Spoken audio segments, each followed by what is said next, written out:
Hey, everybody. Thank you for joining our podcast, Moms on the Move. I'm Jen Wells. And I'm Jennifer Stess. We have a very important topic to discuss today, and I'm grateful you're tuning in. We have Rick Floyd with us from Greenville County School Districts. He is the internet safety guy.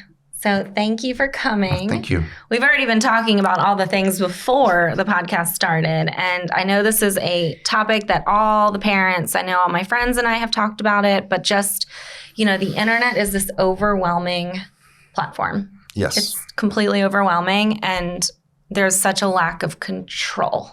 Yep. And new things are added. Literally, it feels like every day. Yeah. New things, new platforms, new apps, new ways to message. Yep.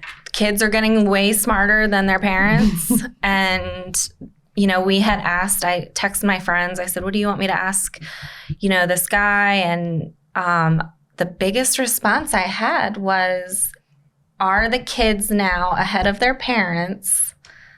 There's apparently apps out there that track the apps your parents put on their phone. So they're like ahead. Yeah. Okay. So they are ahead of the parents, and there's apps that hide other apps. So for instance, if a parent looks at a phone and says, "Oh, my child only has one or two apps," on the face of it they do, but they could have 20 or 30 hidden behind these other apps. So you have to be very careful as a parent, you know, with when you're giving your child a cell phone. Nobody's looking out for you. No one but mom and dad. Right. No one. Yep. And that is so important. And earlier you were saying, you know, kids go into their rooms and they're in the safety of their home and the safety of their four walls. So they have that they have that invincibility factor to kids and inness. Well, if they think it's right in front of them and if it's exposed, then it's okay. Yeah. I can do this. It's just so much darker than the kids ever think. So why don't you tell us what you kind of talk about in the schools? So when I have an opportunity to talk to students in schools, I have an age-appropriate presentation. So I start with sometimes second grade on up. I really focus on fourth and fifth grade because the fifth graders going into middle school, the stuff they're facing, you know, in middle school is way worse than the fifth graders. So when we talk about the things that you're doing, one of the things I always ask is how many have cell phones, and the teachers usually when I ask that, the teacher's mouth drops open. It's like, what? All of you have this many have cell phones. And now, can they bring it in the classroom? They bring it with them. They're not allowed to use it. Okay. So some schools have areas they can use it at certain times, but they can't bring it out in class like before. So during the school, they're pretty well not using it for personal use. Mm-hmm. They have their Chromebooks and they don't really need personal devices anymore. But one of the things always concerning when I ask about the apps they're using, and there's thousands of apps, and like you said, there's different ones made almost every day. And everyone has it. That's what I always hear. My friends have it, so it's safe. But any app can be used in a bad way. And, you know, the most popular apps, I don't think parents realize when I talk to children, even most adults, when you download an app, who reads the small print on the app? You check the boxes and you can be any age you want. Most of the apps, you're supposed to be 13. So the kids lie about their age, and third, fourth, and fifth graders have the apps that teenagers and adults are using and on the same platform.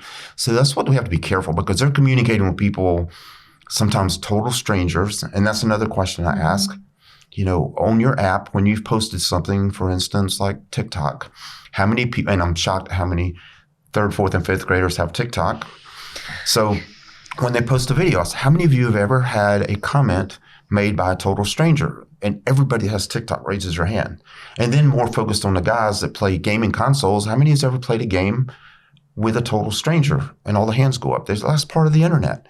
So they get very comfortable talking to strangers. You know, when I was young, you hear stranger danger, don't talk to strangers. But on the internet, you feel comfortable doing it. It's kind of part of the internet. And unfortunately, the children have grown up on it, so they have no problem communicating with strangers.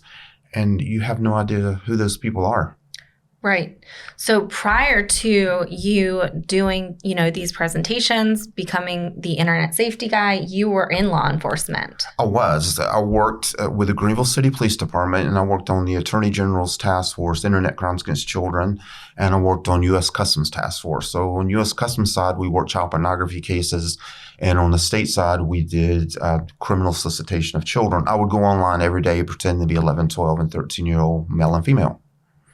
And you'd see the amount of predators reaching out to you? Oh, my goodness, yes. And back in the day, it was chat rooms, and a child probably wouldn't know what a chat room is now, but it was in chat rooms. But now, the same thing that was happening in chat rooms is happening on the apps, the most popular apps, because the bad guys know where the kids are hanging out. Mm-hmm. When I have an opportunity to talk to parents, I always tell the parents, spend time with your children. Let them know that you care about them and that you love them. Tell them that every day. Because if not, these internet predators will. They have all the time in the world for your kids. And they always, every time I signed off, they told me how much they cared about me, how much they loved me. Just what kids want to hear. Just attention. It's attention. Just attention. This is very personal. But 25 years ago, we were directly affected with a predator on the internet. And it was through chat rooms, which are kind of, like you said, kind of not the thing. Right. So now they're doing it through, you said the apps or the games? Apps, games. But that's how he was caught. And he served time. Yep. Was through the chat rooms and talking with a child. And I think he was probably 25 years older than the child was 13. Well, from my experience, it's mostly white-collar workers, because it's sometimes the people we teach our children to trust, but they're the ones who have access to the computers. In my experience, I never arrested anybody that wasn't married, that didn't have kids, which is kind of scary too. Oh, my goodness. Because I always tell, when I'm talking to people, even as close as you are to someone, even a spouse, you only know as much as they want you to know. There could be a dark side. I'm not saying everybody, because it's a small percentage, but the internet gives them that,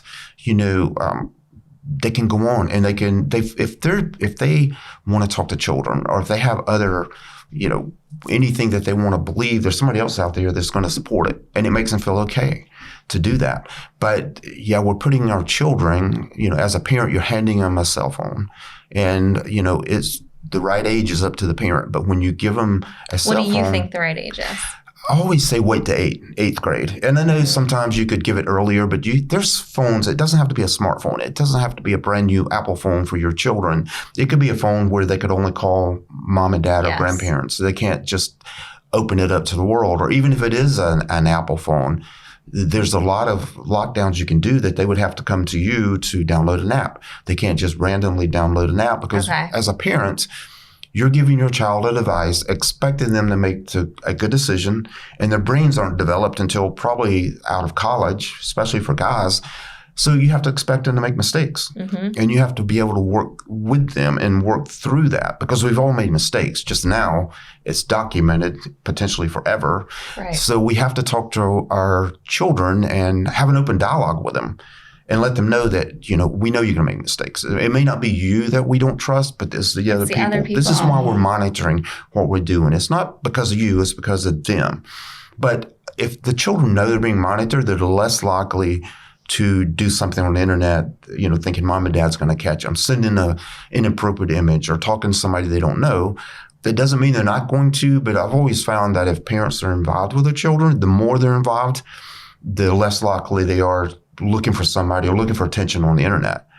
I hate, and you've probably seen it too, walk into a restaurant and the whole family's looking down at a cell phone. It's like, this is valuable time that you'll never get back with your children. Communicate with them while you can. Yep. Put the cell phones down, put the electronics down, and have an opportunity and an open discussion with your children. Be the example. I see, Bennett right now, he's in first grade, and he was given a Chromebook this year. Yes. And I was very uncomfortable with even that. I mean, we didn't have Chromebooks and, so, and I get that's just normal, but I'll say outside, we'll be outside. And then I come inside, he's sitting on his Chromebook and I'm like, what are you doing? I mean, you can just see how easily they get sucked in. They do. And he's always playing these little word games. But even the other day, we're trying to do like his virtual learning and I couldn't figure something out. He went like around me and figured it out before I could. And I'm thinking, he's ahead of me already. Like that's the saddest thing ever. He's 7, but he was able to access something I couldn't get to. And he's like, you just have to type this in. And I thought, oh my gosh. Yeah, our Chromebooks for Greenville County School District is really locked down. We monitor them 24 hours a day. So we have keyword searches. If a child uses an inappropriate word, if there's a document, emailing, search term, we can look at all of it. So I think Bennett Wells was flagged because him and his buddy Googled butt. And you can't. And then he told me about it. And it was so cute. And you can't block out everything. So certain terms the kids find out, but we see it, and I'll send it to the principal. So if it's elementary, just have a chat with them, remind them we see everything, and this is inappropriate. Even at home, there's a third-party program called Gaggle that's on our devices 24 hours a day monitoring. So, for instance, if a child says, which we see these conversations and having just a bad on day. Chromebook, you're saying? Yeah, on the Chromebooks with our district, and all the kids have Chromebooks now. So if a child says something about, even if they're kidding, I've had a bad day, I don't feel like living anymore, I feel like killing myself or whatever, or I'm going to shoot the school up, that monitors us. So we've had situations where police have shown up at houses in the middle of the night because a child's been on a Chromebook saying something like that was flagged. And it's just to help them to make sure they're okay. So it's very difficult for them to get away with things on a Chromebook. And that's when we're glad to have those because we can monitor what they're doing. But one thing I ask parents is please take the devices out of the room at night. We see conversations on Google, on the emails and on documents and stuff, emails back and forth at 2 or 3 o'clock in the morning on a school night. And a lot of times it's elementary, middle, and high school. Not as much high school because they have their own devices. So it's more of the younger kids. So as a parent, we ask, please take the electronic devices out of the room at night. They need sleep. You know where they're at. It's not like they're somewhere else. You need to communicate with them. So kids get upset when I say that. The students, and I said, listen, I tell you parents, because you don't need those in the room at night. You need to be sleeping. And as you know, your brain gets so wired on electronic devices, it's hard to go to sleep. You probably need 2 hours prior to going to bed. It's even addicting for adults, too, right? Even for adults, yeah. Talk a little bit about the games, because you can look on your child's phone and just see all the little apps or the fun little games. But you mentioned that there's a messaging way to connect. And when they start messaging, they think it's innocent, and then they start trying to befriend them through these fun game. It's cell phone games and gaming consoles. All of them have a way to either and or sometimes both verbally and communicating back and forth. So, when I told you earlier, one of the questions I asked the children when I talked to them, how many of you have ever communicated with a stranger? And everybody that's on the internet has. Gaming consoles is kind of the norm, I guess. So they feel very comfortable doing it. And I try to give them examples like in real life. If you meet somebody for the first time, you know nothing about them. So you start sharing a little bit of information, and the more comfortable you get, the more you share. It's the same thing on the internet. So I go into schools and hear students saying, well, my best friend is somebody I play games with. And I said, who, your best friend that you go to school with? No, somebody I met on the internet. You don't want to hear that because they don't know who those people are. Anybody can be anybody on the internet. They'll say, well, I heard a voice and I know it's somebody young. For less than $30, you can get a voice changer from Amazon and be anybody you want. There's programs that you can be. I think there's a story on the news tonight, or maybe it was last night, where it looks like you're communicating with somebody live and it's a bot, but they can be any age they want. So just because you see a voice or hear a voice or see a video, it doesn't necessarily mean it's that person. And I try to get them to realize that. You can't trust the people. Everybody's not bad. I don't want to scare them away from the internet because it's such a great tool. Terror. But they do have to realize that the dangers are there. It's just like you would not drop your child off downtown Greenville at 11 o'clock at night and say, yeah, go have fun, come back when you want to. Yeah, meet all the strangers. Yeah, but we're giving them the device so they can communicate with anybody worldwide. And the location option on there. Yes. You can always find, even if you don't realize you're being tracked. Yes. You were talking about that earlier. Yep. I mean, it's like, same thing with your cell phone. You get in the car in the morning, your cell phone says, oh, it takes 20 minutes to get to so-and-so. The apps are doing the same thing, but the cell phone's not sharing normally with other people, but the apps sometimes are. I mean, I hear horror stories where somebody shows up at a house or a location where kids are hanging out, because of a picture they posted, and it shows exactly where they're at, like Snapchat.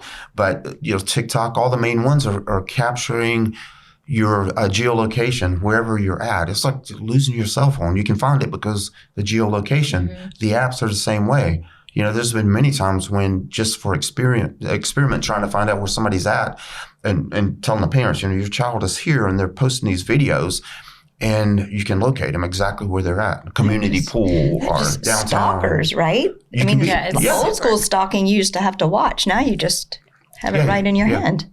Yeah, I know. I feel like back in the day, you used to go get your pictures developed at CVS and you didn't have to worry about the picture stuff and sending photos. And we were talking about, the pressure that kids feel now to send the, what are they called? The sexting. Yeah, sexting.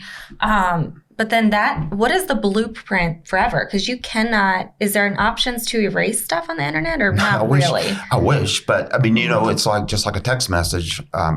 You can send it out, but you've lost control of it. So if you send a picture, it's the same thing. Send it to one person and, in a relationship, and the relationship breaks up, a child especially, because it's child pornography, but it happens to adults too. You've lost control because now they have control of you. They can blackmail you. If you don't send more pictures, we're going to send it to all your friends. So they end up sending more and kind of blackmailed into doing it. But always ask our middle school kids. And as a parent, say the same thing. Before you send the picture out, would you stand in front of a school assembly dressed or undressed like that? Mm-hmm. And if the kid's like, no, I would never do that. But I said, you're sending one picture and trusting that one person is going to keep it. And they end up sending it out. So when you're walking down the hallway, your child's walking down the hallway, what if 100 people have it? What if 200 people have it? Look at the pressure. Mm-hmm. We're talking about bullying and cyberbullying and committing suicide. Some of it's because of that. One bad decision can change a child's life in a very bad way, and they feel like they have no way out. Everybody's making fun of them. And it happens all the time, doesn't it? Yes. With the pictures.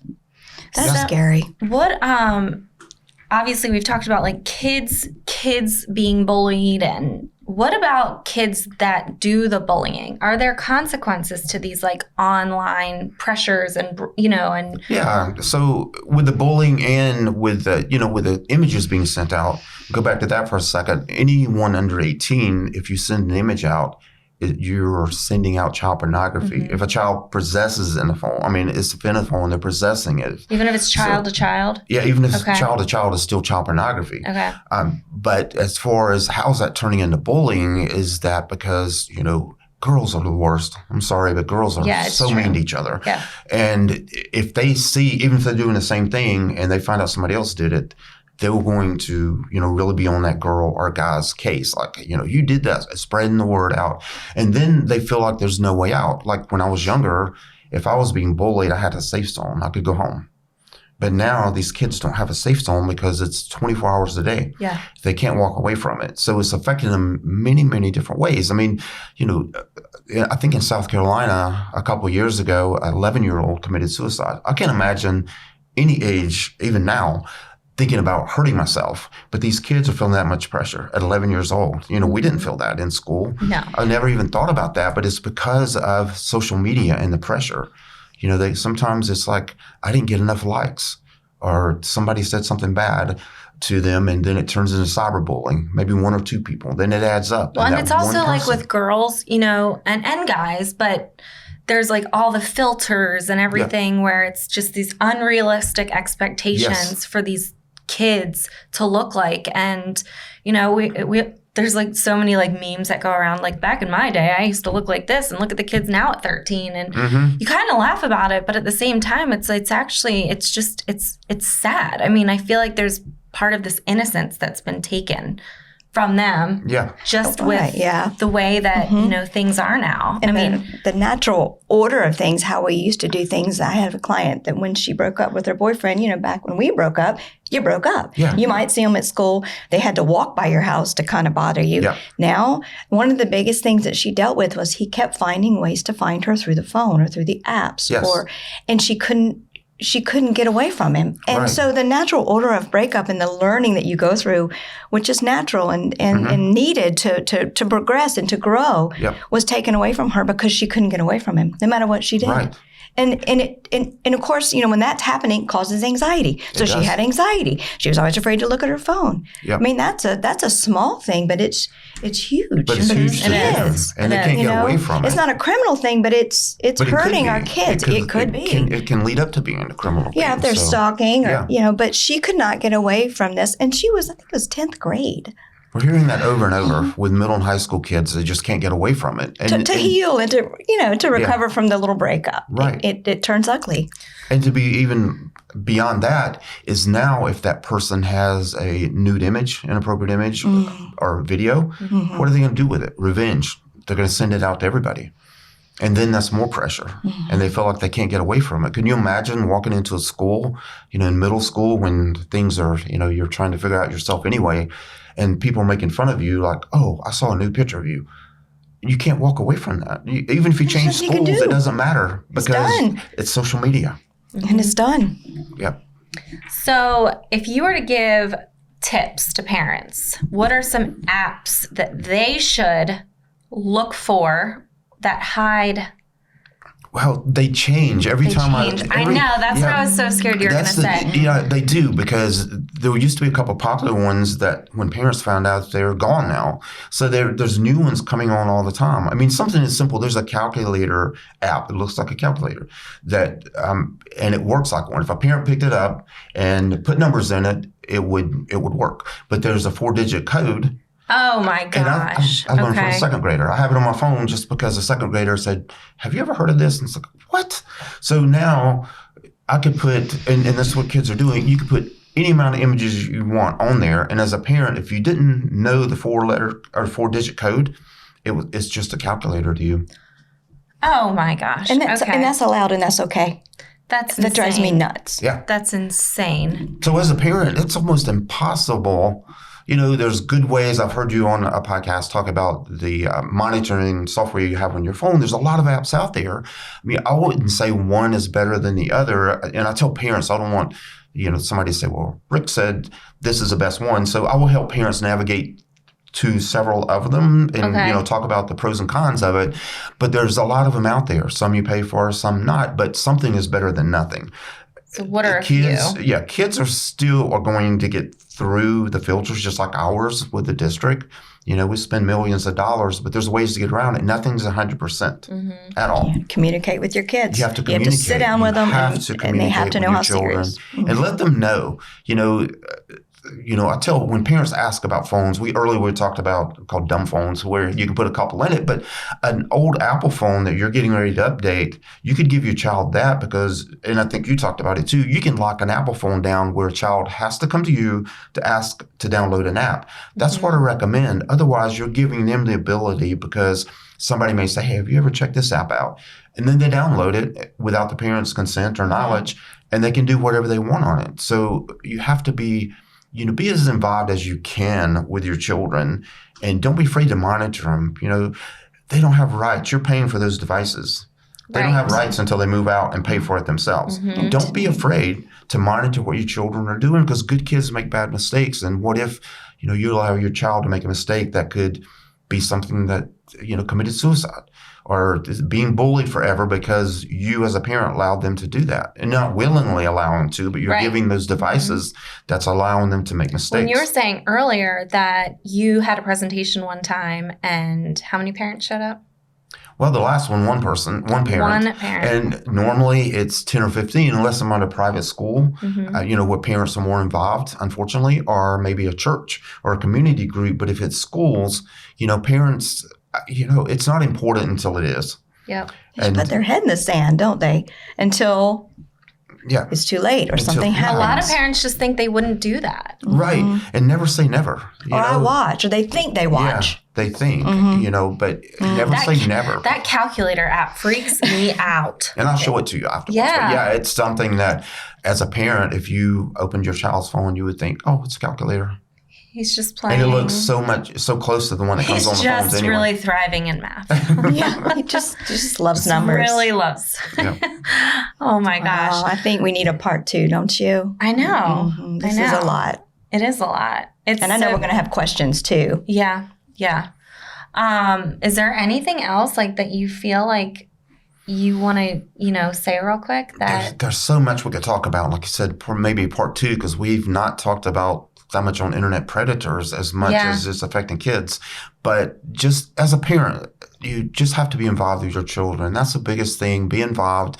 Let them know that you care about them. Like we said earlier, let them know whether they're probably ahead of you in electronics. Mm-hmm. But if you don't understand something or how to download something to a phone or monitor your children, Google it. Google can be your best friend. It can walk you through the settings, the proper settings.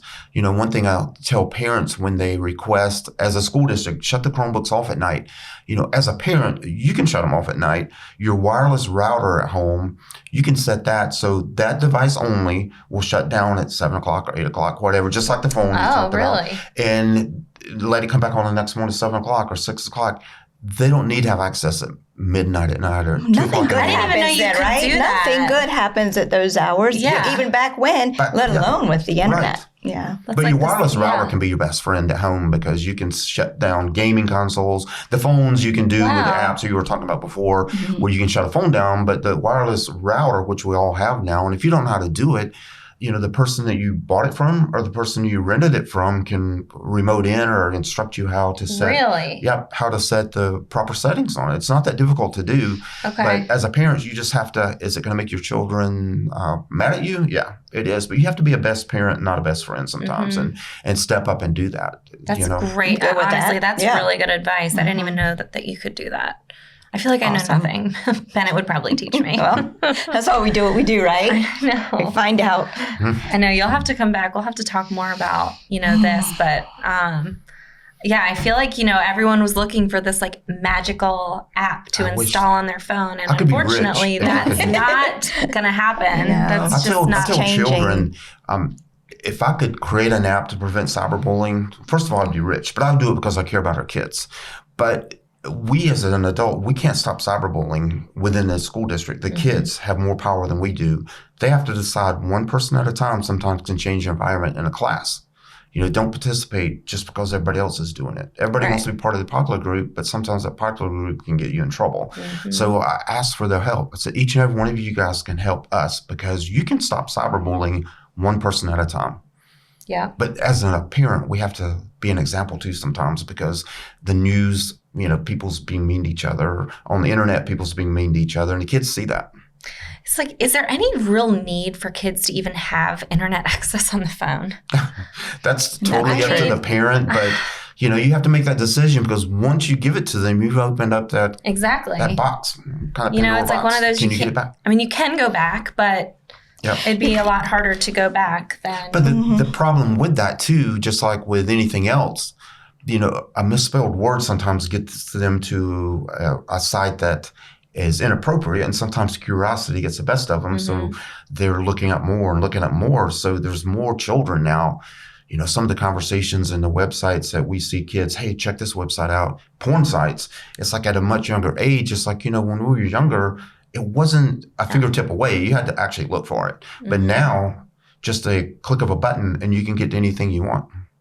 Good or bad. Do they have access to you when you do? Because whenever that's happened before, if you've accidentally gone on a site you shouldn't, then there's text messages or even emails that find you from that you never. Can they find you when you connect with a certain site? A lot of times they can. They track you, I guess is the word. Tracking them, yeah. And a lot of times we ask, as the children, not to use your school district website for personal information because, just like if you search something on Amazon, all of a sudden you get that is just I know Facebook and everything else is like what? Or you're at dinner and you're like I need to get new sheets and then the next thing that pops up is sheets and you're like oh my gosh is there such thing as privacy anymore? I don't think so. It's hard. It's very difficult because of the internet. I mean, and then the children don't think about privacy. They think it's pretty cool, to be out there. Like TikTok has over 1 billion users and potentially everybody could see your videos you're posting out there. So, we could talk about these apps all day long, but they're just putting themselves into danger not knowing. It's so crazy. Oh my gosh. I know. I want all the parents to unite and we're going to have bring back flip phones and we're all going to sign it. Bring them back.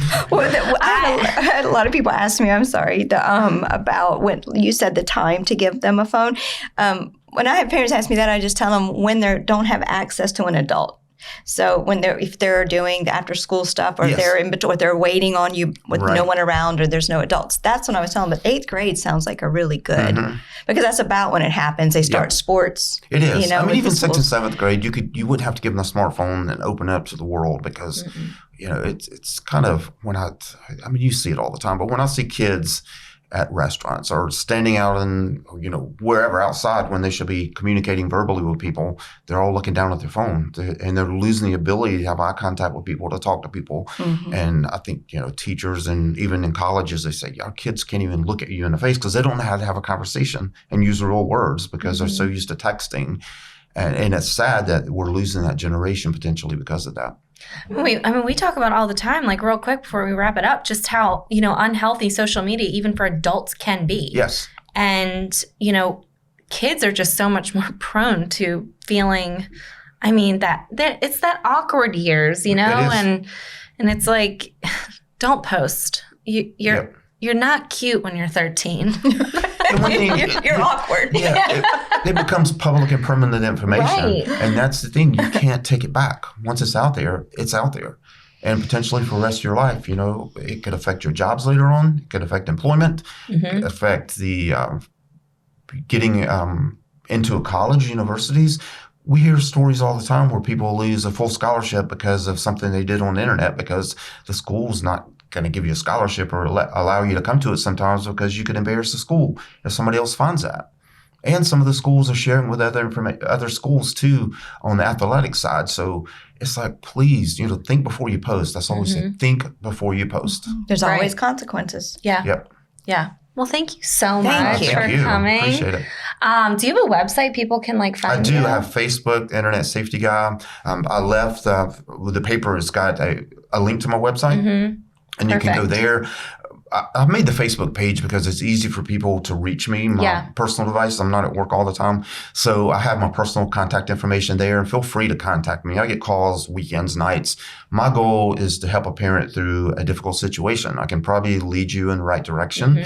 Sometimes they just need to talk. Yep. Your child's not the only one that's going through this, and you're not the only parent going through this with your children. So I want to be able to help them through any situation. Okay, perfect. Well, thank you again. Thank you. We hope this was helpful. And if you have any further questions, please just reach out to us or Rick. And we want to thank our sponsors real quick, Nest Realty. We want to thank Amanda McCall with Prime Lending. We want to thank Browning Studio, Bodyworks, Parham Smith Archenhold, Blackacre Law, and our beautiful flower arrangements from Penny Posies. And thanks Southern Girl Chic for dressing us. So we look forward to seeing you next time.